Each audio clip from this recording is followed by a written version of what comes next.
Guys, chop বানাচ্ছি chop. একটা মানুষের সব সম্পর্কে জ্ঞান বিবেক থাকা উচিত। আমি জানি না বা আমি পারি না ব্যাপারটা এমন না, আমি করি না, এটা হলো কথা। তো যাই হোক, সাথে থাকুন। চপ বানানো হয়ে গেছে এই যে এখানে, আর এই জায়গায় অল্প কিছু আছে, আর এই জায়গায় তেল গরম, এই যে জাল জ্বলতেছে, আর আমার হাতের অবস্থা দেখেন। তো আমি এখন চপটা হলো ছিঁড়ে দিব। এই যে,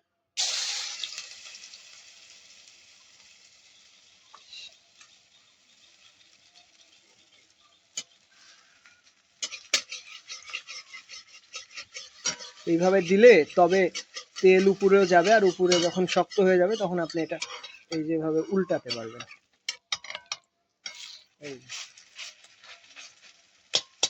আর এরকম করে দিলে ভিতরে কাঁচা থাকবে না, ঠিক আছে? আর এরপরে এই যে আমার যন্ত্র, এটাতে একটু চাপ দিব, অল্প সময়ে কাজ কমপ্লিট।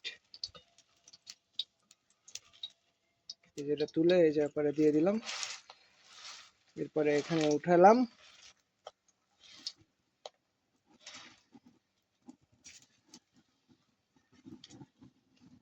উঠতেছে না, যাই হোক এটা বাদ দিলাম। এখন আমি শুননি, এটা দিয়ে তো কনফার্ম হচ্ছে। এই যে এদিকে একটু ঘুরে নিয়ে এই যে দেখুন, আর কাঁচা নাই ভিতরে, এরকম করলে বোঝা যাচ্ছে যে কাঁচা নেই।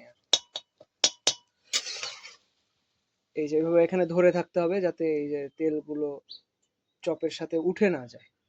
এই যে এখানে একটু করে যখন তেলগুলো কমপ্লিট হয়ে যাবে, যার পড়তেছে না, ইনশিওর করে এই যে সুন্দর করে রেখে দিবেন। আর টেস্ট অনেক ভালো হয়েছে।